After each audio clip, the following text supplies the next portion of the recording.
Tout cela revient à affirmer que c'est la patrie juive et qu'ils ont parfaitement le droit d'y être, qu'ils sont un peuple autochtone et que les gens qui s'y trouvent sont des Arabes venus d'ailleurs et qu'ils ne devraient pas être là. Je veux donc vous faire écouter ça. Voici Neftali Bennett. Il a été l'opposant de Netanyahou. Beaucoup pensent qu'il serait le prochain Premier ministre. Et pourtant, c'est le genre de choses qu'il croit. Il a ses 3 minutes. Il dit que c'est 3 minutes, pourquoi pas 3 minutes sur l'histoire des Juifs et du sionisme. Regardons ce qu'il a à dire, puis nous allons l'analyser.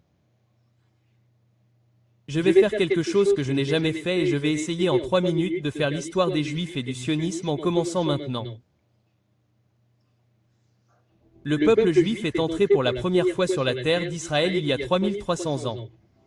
Et tout le monde peut lire cela dans la Bible. En ce que vous ne croyez pas à la Bible, vous pouvez vous pencher sur l'archéologie qui montre des preuves datant d'il y a environ 3000 ans. Il n'y a aucun doute. Là-dessus. Attendez une seconde. Je veux d'abord faire une pause. Laissez-moi faire une pause. Revenons en arrière une seconde. Il dit, allons-y et jouons 7. Bible, vous pouvez ensuite vous pencher sur l'archéologie. Le peuple juif est entré pour la première fois en terre d'Israël il y a 3300 ans. D'accord. Point. Ils sont donc venus d'ailleurs, n'est-ce pas? Il va donc nous dire que c'est pour cela que le peuple juif a sa place ici. C'est pour cela que ces autres peuples n'ont pas leur place ici.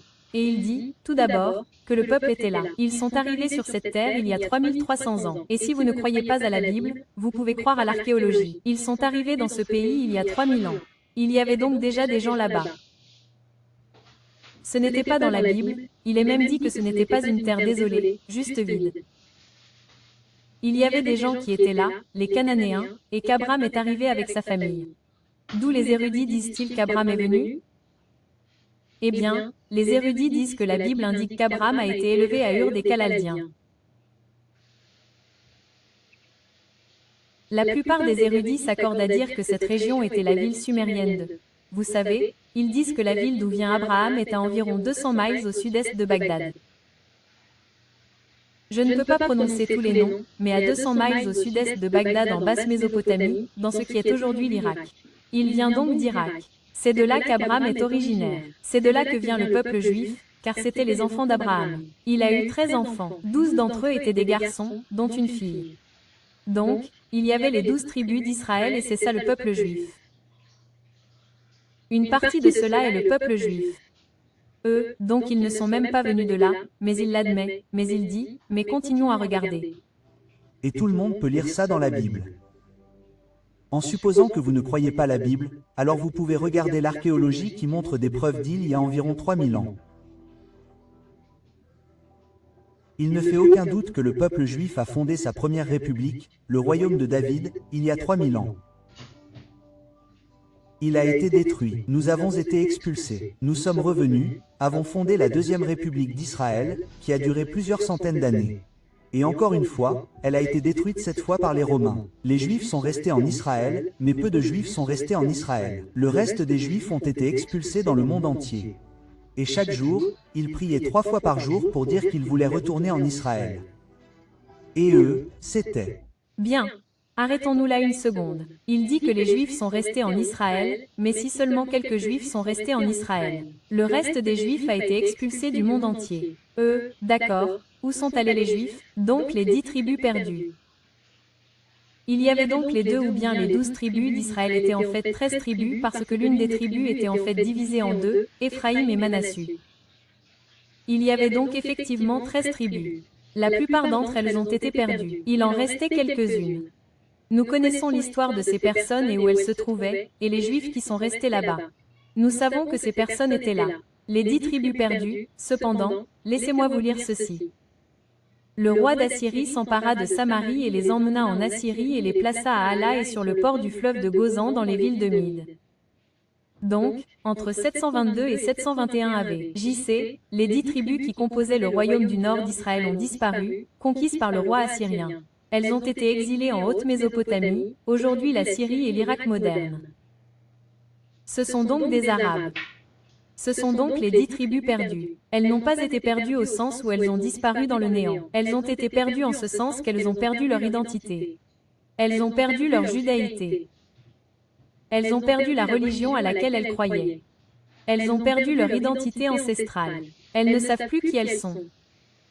Ce qui signifie qu'elles ne sont pas juives et qu'elles s'identifient comme juives. Et nous savons d'après ces récits qu'elles ont été emmenées en Syrie et en Irak. Ce qui signifie que les Arabes qui reviendraient ensuite dans la région seraient potentiellement ces mêmes personnes qui sont les descendants d'Abraham, si vous croyez tout cela, n'est-ce pas? Continuons donc. Ce qu'il a à dire, mais où sont ces gens? Ils n'étaient pas partout dans le monde, ils étaient. On ne pouvait pas voyager partout dans le monde très facilement à cette époque. Vous vous en êtes rendu compte un peu plus loin, et beaucoup d'entre eux ont réussi à se rendre dans ce qui allait devenir plus tard les Arabes et, après d'eux. 000 ans, vous savez, l'Holocauste de Prom, mais il y a environ 150 ans, les Juifs laïcs, principalement Herzl Jabotinsky et d'autres, ont pris l'initiative de revenir à notre propre patrie. Les Juifs sont le peuple autochtone de la terre d'Israël. Non, ils ne le sont pas. Il l'a admis d'emblée. Il a dit que le peuple juif est arrivé pour la première fois dans la région d'Israël il y a 3300 ans. Cela signifie qu'ils ne sont pas originaires de là. Nous savons d'où ils viennent. Selon les historiens, Abraham, si vous croyez tout cela, est originaire d'Irak. Donc, ce sont des Irakiens. Et pourtant, ils prennent cet autre morceau de terre plutôt que l'Irak. Mais peut-être que l'Irak est le prochain. Je ne sais pas. Et puis il dit que ce sont des peuples autochtones. Nous savons qu'ils ne le sont pas. Il dit qu'Herzl, qui était autrichien, a pris l'initiative de retourner dans son pays natal. Mais ce que nous savons, c'est qu'il y a eu des périodes où il n'est pas courant de se convertir au judaïsme aujourd'hui, mais il y a eu des périodes où il y a eu des conversions massives au judaïsme. Par exemple, les Romains à l'époque romaine ont connu un certain nombre de conversions au judaïsme. Prenez en considération que 10% de leur population était juive. Beaucoup d'entre eux se sont convertis au judaïsme. Comparez cela aux États-Unis où la population juive est d'environ 4% ou quelque chose comme ça. Donc à l'époque romaine, c'était, et c'est en fait le deuxième plus grand centre de juifs en dehors d'Israël, ici aux États-Unis. Il y a donc eu beaucoup de Romains qui se sont convertis, y compris des élites romaines comme la reine Hélène et Néron qui se sont convertis au judaïsme. Néron, il y a également eu des conversions massives au sein même de l'Empire romain. Nous savons également qu'il y a eu beaucoup d'autres conversions qui ont eu lieu avec les Khazars. Par exemple, l'Empire khazar, qui occupe l'Ukraine actuelle, des parties de la Russie, la Tchécoslovaquie, pardon, pas la Tchécoslovaquie. Laissez-moi vous montrer la carte. Les différentes régions, donc la Géorgie, la Russie et l'Ukraine sont principalement les endroits où se trouvait l'Empire khazar. Beaucoup d'Herzl et beaucoup des premiers sionistes venaient de cette région. Ils sont autrichiens, russes et originaires de cette région où nous savons qu'il y a eu beaucoup de conversions au judaïsme, bien des années après ces récits bibliques.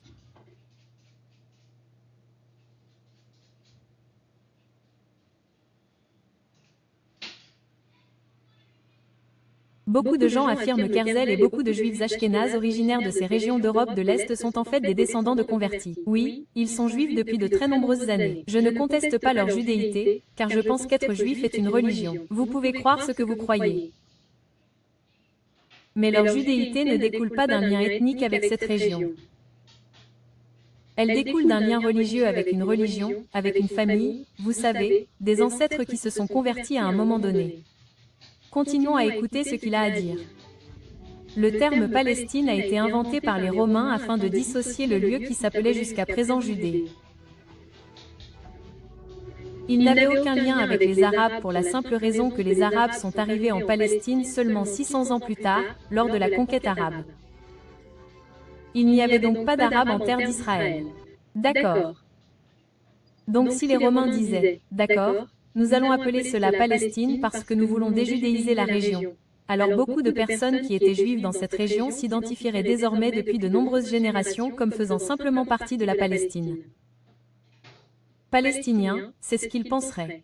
C'est comme si je vivais en Californie. Je ne l'identifie pas au Mexique. Il y a de nombreuses générations qui l'identifiaient parce que c'était le cas, mais maintenant ce n'est plus le cas. Donc maintenant, c'est la Californie. Je pense que je suis américain, n'est-ce pas? Les identités changent, mais ça ne veut pas dire, vous savez, quand on regarde, par exemple, je ne suis pas un bon exemple de ça.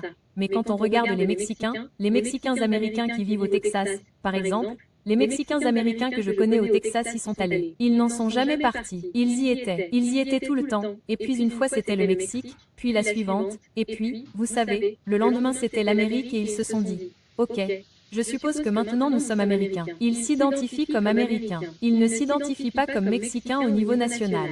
Ils pensent qu'ils vivent au Texas. Ils pensent que c'est l'Amérique. C'est comme ça qu'ils s'identifient. Cela n'efface pas le fait qu'ils sont le peuple autochtone de cette terre juste parce qu'ils changent de surnom. Ils changent de drapeau, ils changent leur façon de s'identifier. Mais oui, tout au long de ces 1400 ans, très lentement, les Arabes sont arrivés principalement lorsque les Juifs sont revenus au XIXe siècle. Tout. D'abord, ce n'est pas vrai. Dire que les Juifs sont soudainement revenus avec Herzl et que les Juifs étaient là, puis les Arabes sont arrivés et que les Arabes ont commencé à apparaître lorsque les Juifs étaient là. Nous savons que ce n'est absolument pas un fait que les Juifs ont commencé à arriver et qu'il y avait des gens en Palestine. Il y avait des gens qui vivaient là-bas. Ils étaient arabophones à la fin des années 1800, au début des années 1900 et juste avant la Seconde Guerre mondiale et après la Seconde Guerre mondiale, et qu'ils constituaient la majorité de la population, pas les Juifs. Et puis les Arabes sont arrivés. C'était l'inverse. Le monde a décidé, je fais court, d'apporter une solution difficile aux deux parties pour diviser le territoire entre un État juif et un État arabe. Cela ne s'appelait pas palestinien. Les Juifs ont dit oui, les Arabes ont dit non. C'était la commission Peel. Avance rapide en 1947, l'ONU a eu le même genre d'idée. Divisé en un État juif, un État arabe. Les Juifs ont dit oui, les Arabes ont dit non, ils ont attaqué les Juifs et ont voulu tuer tous les Juifs. Les Juifs ont riposté et ont gagné pendant cette guerre. Donc là le problème lorsqu'ils font l'amalgame, vous savez, ils disent eux les Juifs alors qu'en réalité c'était les sionistes, n'est-ce pas? Ce sont des colons sionistes qui étaient là. Il se trouve qu'ils ont une religion juive. Ce n'est pas pour ça qu'ils ont été attaqués. Ils ont été attaqués. Il y a eu la guerre. Il y a eu des conflits parce qu'ils avaient clairement fait savoir qu'ils voulaient s'approprier une grande partie du territoire pour créer une nation juive qui n'inclurait pas tous ces Arabes qui vivaient déjà dans cette région et sur cette terre et qui cherchaient désespérément après de nombreuses années sous différents empires. Ils voulaient avoir leur propre autonomie. Et donc ce n'était pas ça. Oh, nous nous en prenons juste aux Juifs. Mais il y a cet amalgame qui se produit et vous l'entendez ici. Il fait exprès de faire l'amalgame pour que les gens éprouvent de la sympathie pour le peuple juif et disent « Oh, non, le peuple juif est attaqué. » Encore une fois, ce sont les sionistes qui ont été attaqués. 600 000 Arabes qui vivaient dans le petit Israël ont fui et certains d'entre eux ont également été expulsés, car c'est ce qui arrive quand on essaie de tuer son ennemi et qu'on perd. C'est ce qui s'est passé tout au long de l'histoire. Nous avons fondé l'État d'Israël et c'est là que nous en sommes aujourd'hui. C'est donc la troisième fois que nous avons un État juif sur notre terre natale. Nous avons 2 millions d'Arabes qui vivent dans l'État d'Israël. Des citoyens israéliens à part entière. Ils votent. Ils siègent aux tribunaux. Ils paient des impôts. Ils sont un parmi tous et jouissent de droits égaux. Non, ce n'est pas le cas. C'est l'histoire. La population arabe en Israël, ceux qui ont la citoyenneté israélienne, oui, ils ont raison, ils ont les mêmes droits fondamentaux, les mêmes, vous savez, ils sont censés être traités de la même manière par les tribunaux, par la police, des droits que les habitants de Cisjordanie n'ont pas, des droits que les Gazains n'ont pas. Ils ont les mêmes droits humains fondamentaux. Ils n'ont pas les mêmes droits, dans la mesure où ils ne peuvent pas épouser qui ils veulent. Un Arabe israélien qui rencontre, vous savez, il y en a 2 millions, mais qui sort peut-être en Cisjordanie, rencontre une jolie fille, et ne peut pas la faire revenir vivre en Israël. La procédure est extrêmement difficile pour obtenir une autorisation. Le gouvernement israélien ne cherche pas à importer des Arabes en Israël. Donc, il décourage fortement cela et ne délivre pas très souvent de permis. Cela signifie que cet Arabe est obligé de déménager en Cisjordanie, ce que veut Israël. Cependant, un Israélien juif a le droit d'aller trouver une femme au hasard à 6000 miles de là, qui n'a absolument aucun lien avec la terre, et de dire « Eh bien, je l'ai épousée ». Elle est juive, donc elle vient vivre ici avec nous. Et cette possibilité lui est automatiquement accordée. Donc, ils n'ont pas exactement les mêmes droits. Ils ne peuvent pas immigrer avec les membres de leur famille, avec leurs proches, et s'ils partent, ils ne sont pas obligés de revenir. En fait, je ne suis pas sûr à 100% qu'un arabe israélien parte.